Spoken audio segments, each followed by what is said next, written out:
here's the problem with hoses. And even though that's a, well, so that's a 1-inch float valve on 5/8 hose. And it's just not refilling nearly enough. I mean, this was allowed to get empty because the hose was kinked. And that's one thing my new system is going to prevent.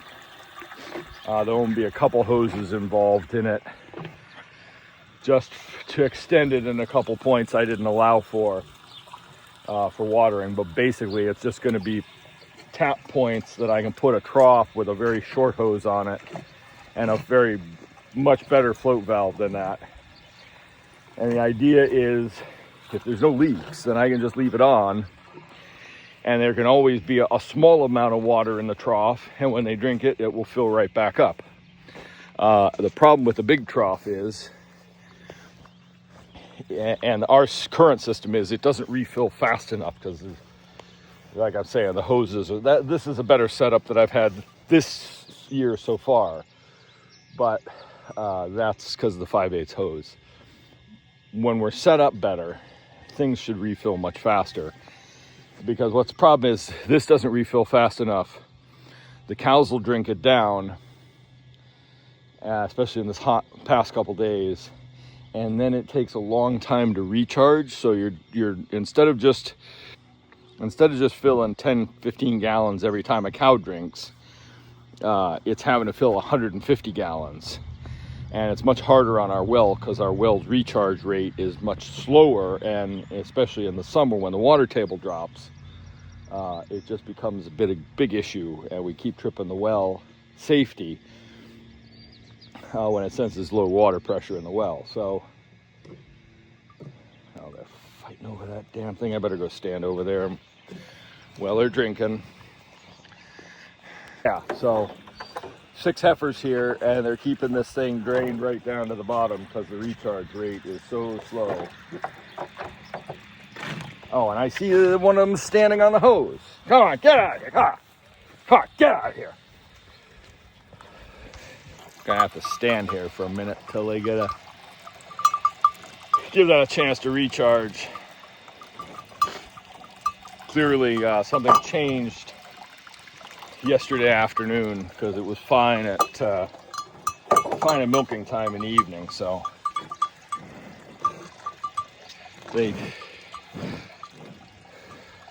Cassie with her horns likes to shove at it. It's the other reason. This is only 25 gallons in here, so I want to get one that's about 100 gallons, a smaller, bigger oval trough that's about 100 gallons, and they could all drink at once. And if it refilled faster, then none of this would be an issue. And that trough should have been, 30 gallons a minute. Done.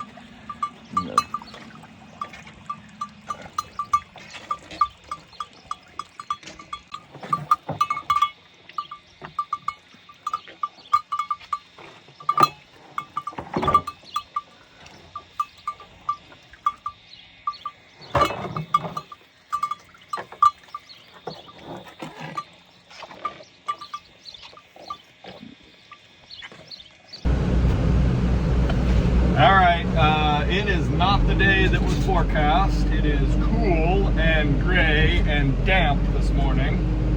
I was expecting warm and sunny. Trying to navigate the rake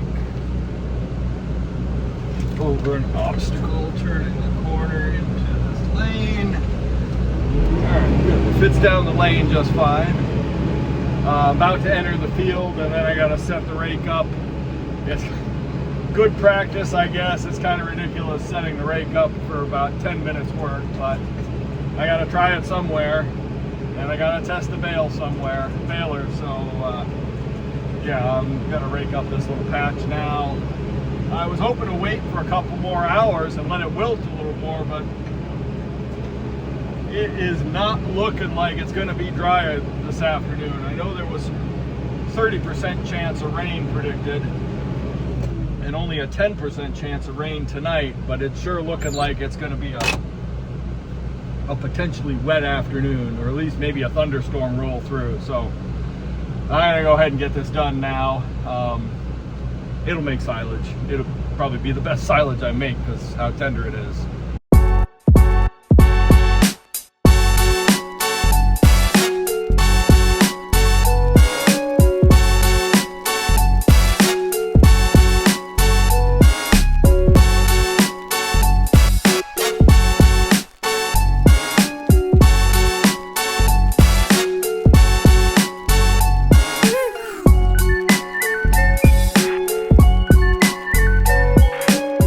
Well, rake first pass is doing okay, except a couple spots here on the low end side of the hill.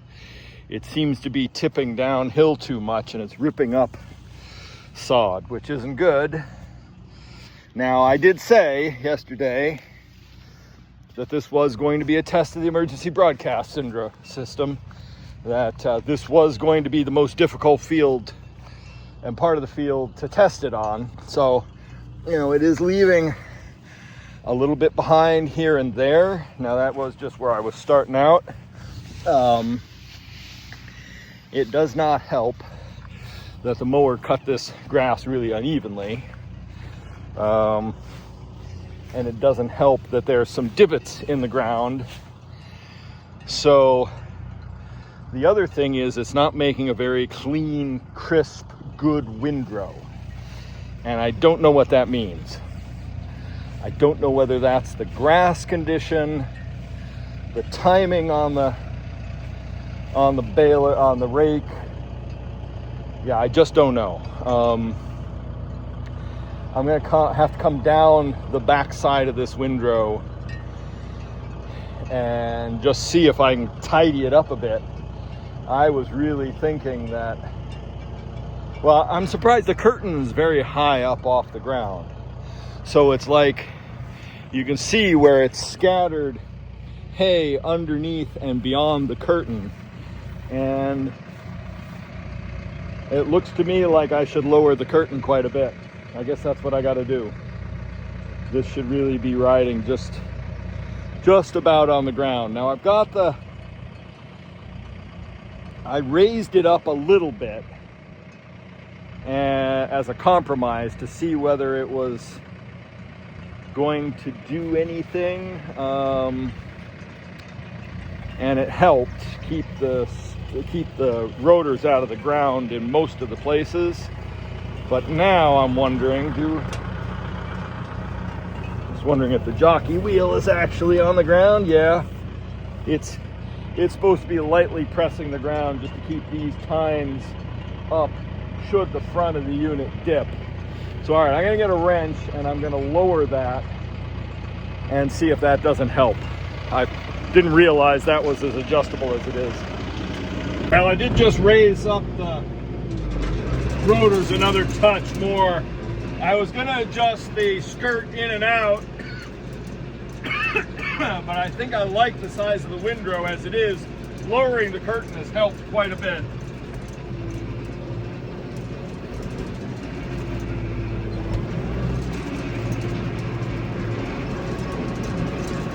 And just a matter of, did I raise it up too much? I did. Wait. Oh. I didn't lower it all the way. All right, there we go. That's good. That works.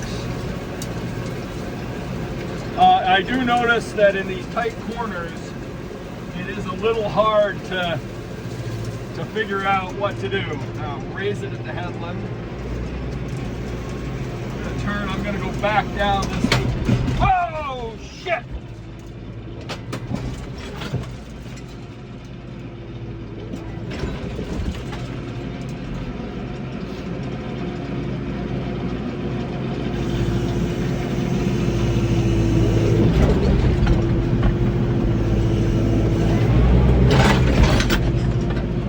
Okay.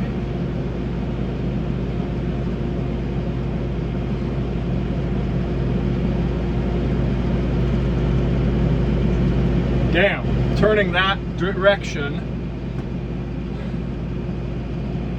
on a tight turn means I'm, damn it. I just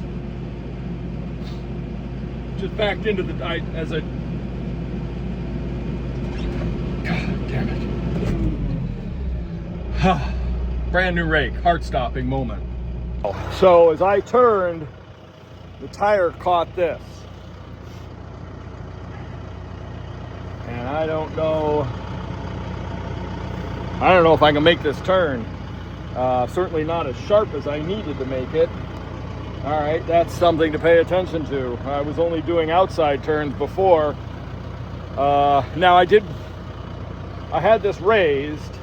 I hope I didn't damage anything. I had this raised so I could clear the headland, but I was gonna double back. Now the problem is I don't have much headland in this field. Dang it, I've got a lot of duff grass at bits here caught up. So yeah, that's a concern. I've got it out as far as I can on this. You know, I hope that was hydraulic fluid from yesterday's leak and not anything new. Okay. Okay, so I guess I'm not doubling around in this field like this. So that's a sharp turn to the left doesn't work on this thing in this circumstance.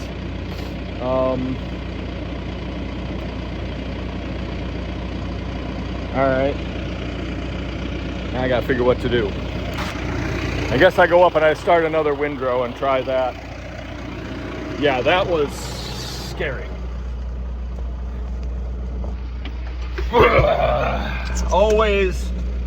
Always a learning curve on this stuff.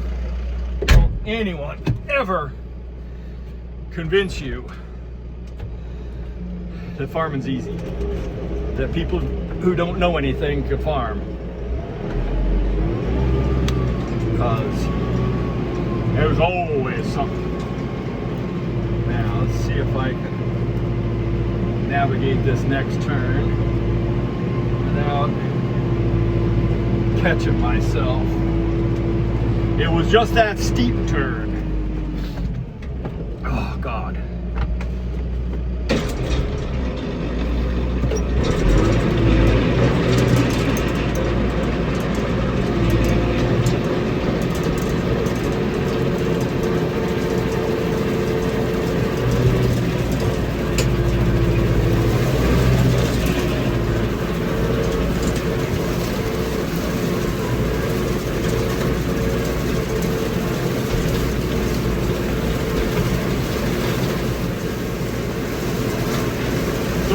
Trouble determining in this tiny field what constitutes where to drive. Lining myself up on the windrows because they're so short, a little hard to say what's what. I raised it up. It still seems to be doing an excellent job getting most of the grass up. And the new place curtain is seeming to do a better job.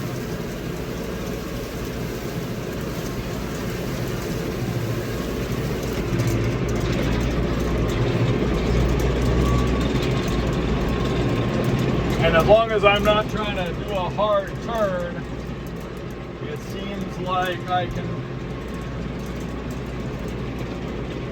do a left-hand turn just fine.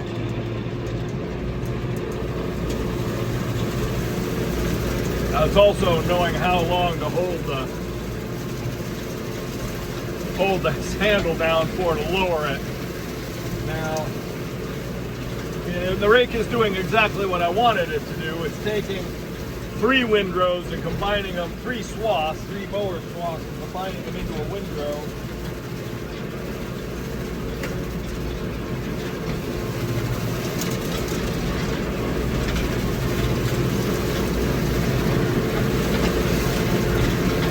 But again, like I was saying, this wasn't a great field to try this on, I guess. Yeah, its testing is abilities and getting it set up better for other conditions, but there's not a lot of grass here. It's really hard to rake in this bumpy, undulating territory with no room to turn, really.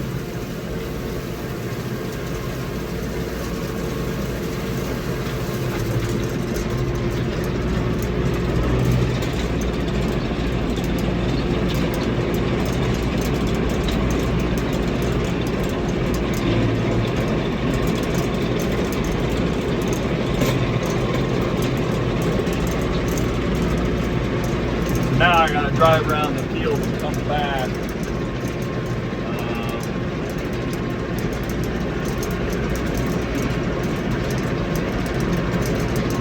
I gotta do a little bit of the top end. This field wasn't that thick, which is also a slight problem because there isn't a lot of mass to the windrows. Yeah. I think my tests are inconclusive. Yeah, I'm getting used to the rake. Yeah, I'm getting it working. I'm getting it set up. And thank God I didn't just break something or damage the tractor. A lot of times when you get caught up like that, you puncture a tire or all kinds of havoc can happen. Flip things over. Yeah, I wasn't expecting that. My own issue with that.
All right, finally got a decent windrow. It seemed like maybe the slope was causing an issue when I was on the downhill side of the slope trying to rake up.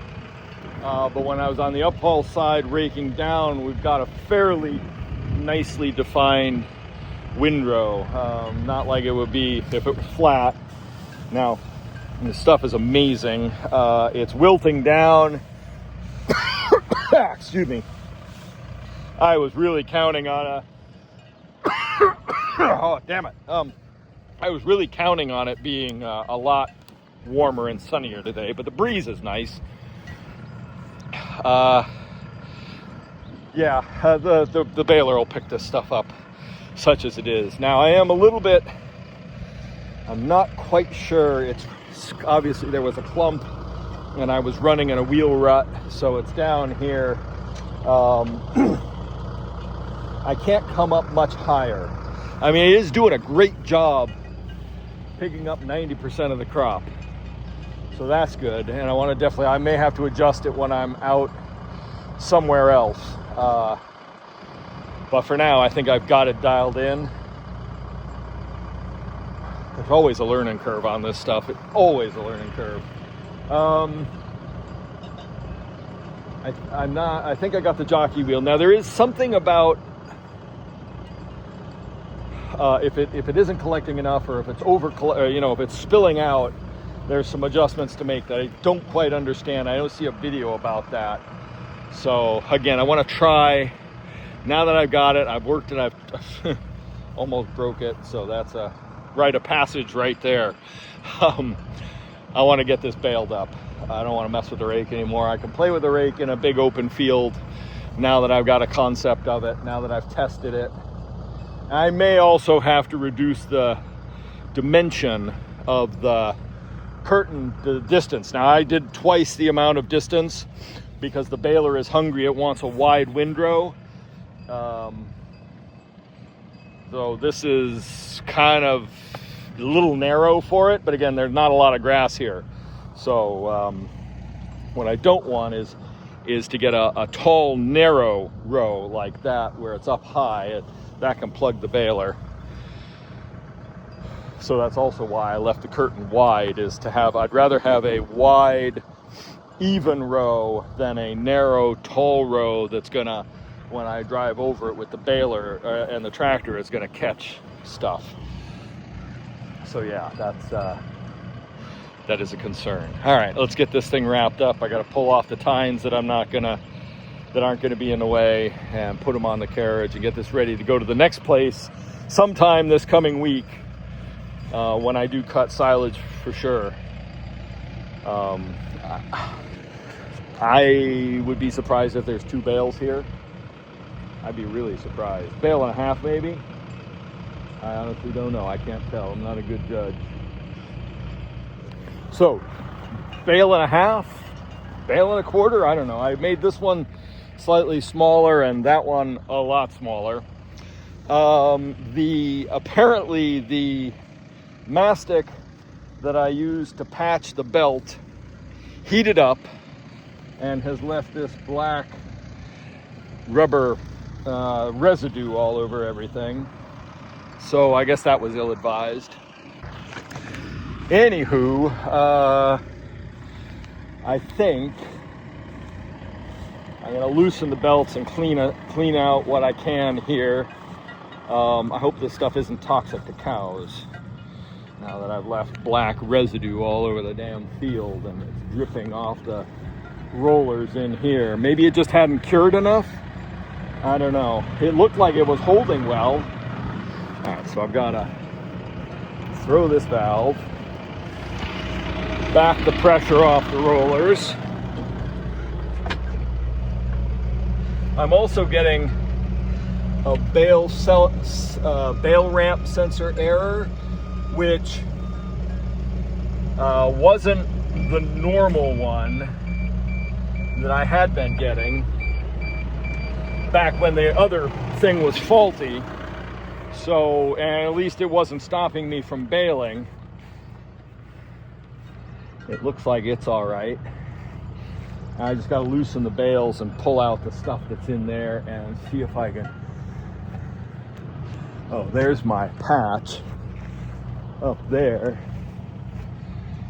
It's good on this side. You can see it. Yeah, that looks like it held there. What about here? What that black stuff is, I don't think it's grass juice. I don't think it's grease from anything. I'm happy to say that it looks like the knives are all working fine and the cutters are working fine.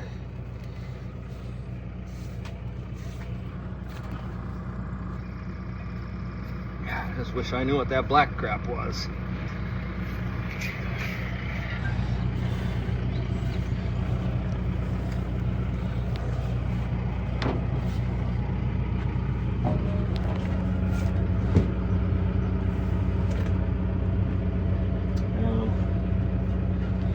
Dang it if that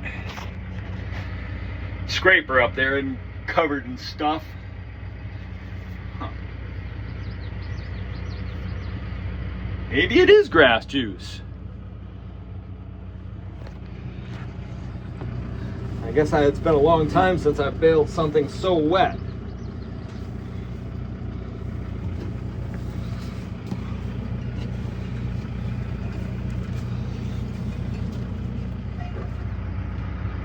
It's right plugged up there.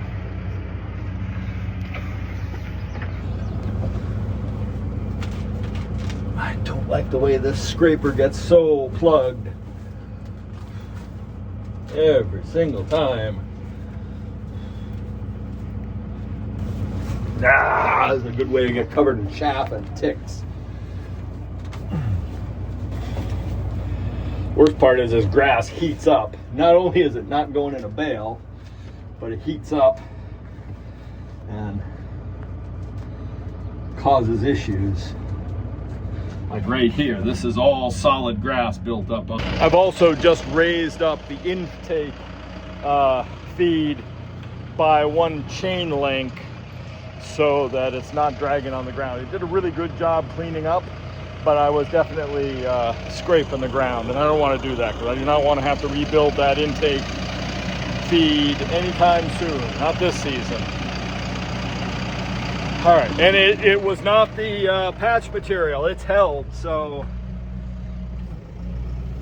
Oh, whoops, I gotta undo the safety.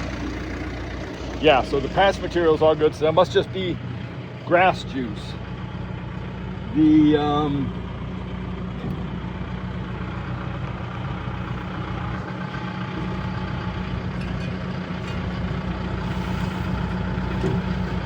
The twine feed is working okay. I've double tied the bales just to make sure, because it didn't work the first 2 times and then it did work. So let's see.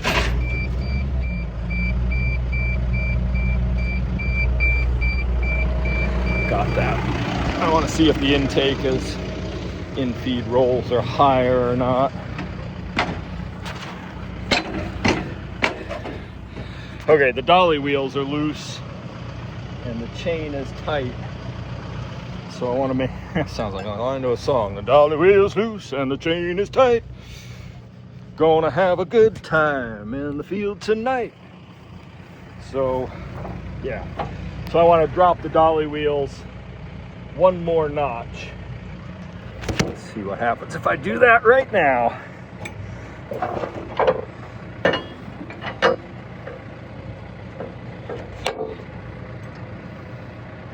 Yeah, we'll just go down a half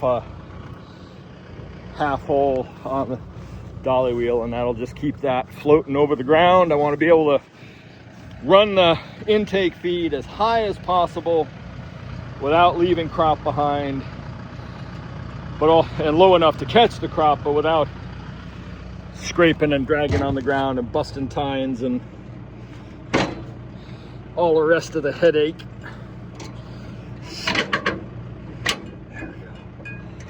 All right. It's definitely higher than I ran it last season and higher than I ran it the year before, but each year you gotta live and learn. All right, I just gotta close down the baler, get it out of here, and then I'll go pick up these bales. I'll drop the baler off, use the tractor to move these bales out of the field, and get them wrapped. Oh good, the bale ramp sensor issue goes away when the tailgate's closed. Couldn't ask for anything more.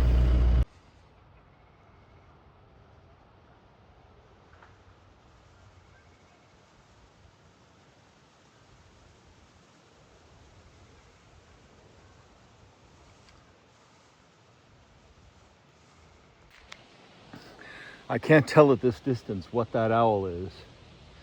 I think it's a small barred. I think it's a barred owl, not a barn owl. I'm hoping he'll let me get a little closer to him. Just flew up out of here while I'm doing a grass walk. I so rarely see them here.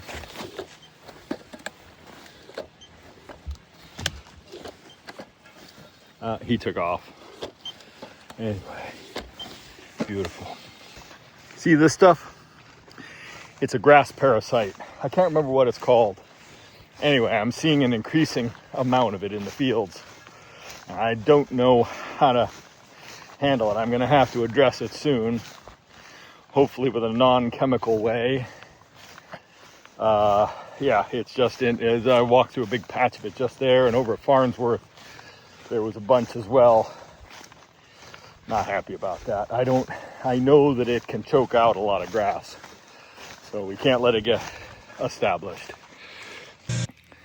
I'm up here setting field lines. I'm going to give the cows a little bit of what I mowed the other day, just so they can also clean up what's behind them. Ground conditions were great. My field tests of the equipment did great. Other than that, slight learning curve hiccup with the rake. So I'm good to go this week to cut. Probably going to start over at Farnsworth.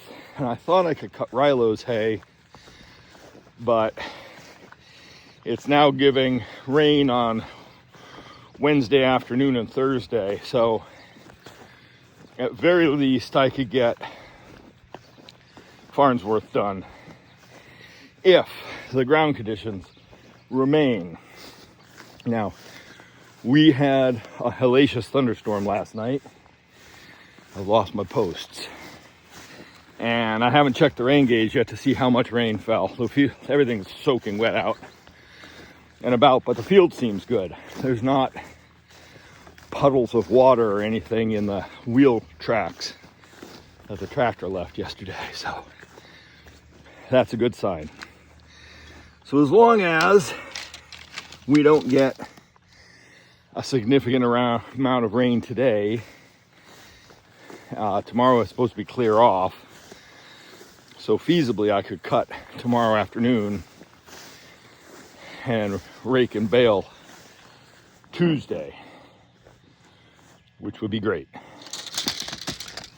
I need to start getting this grass off the ground before it loses any more nutrients.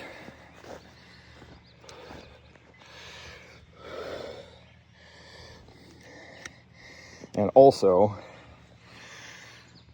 I need to get started with silaging, but also my next moves with the cows after this field, which I have to start setting up, are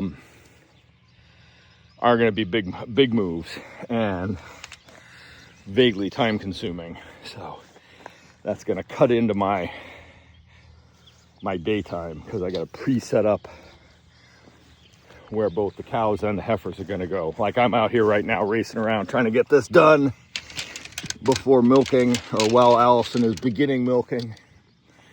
We've got our first lunch here today, and they're all sold out. This one's sold out.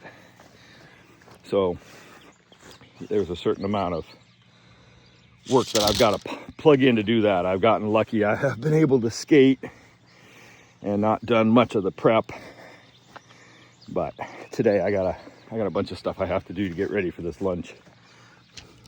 Fortunately, I don't have to cook. I don't have the frame of mind right now. It's all about harvesting grass, either with cows or putting in a round bale.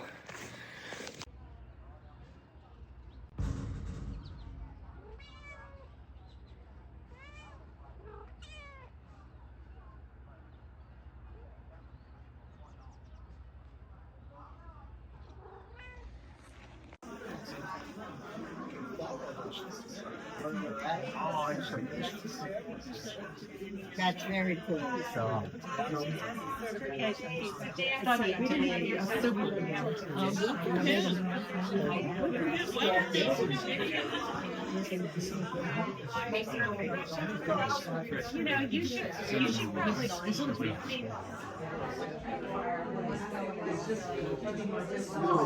Ah, there we go.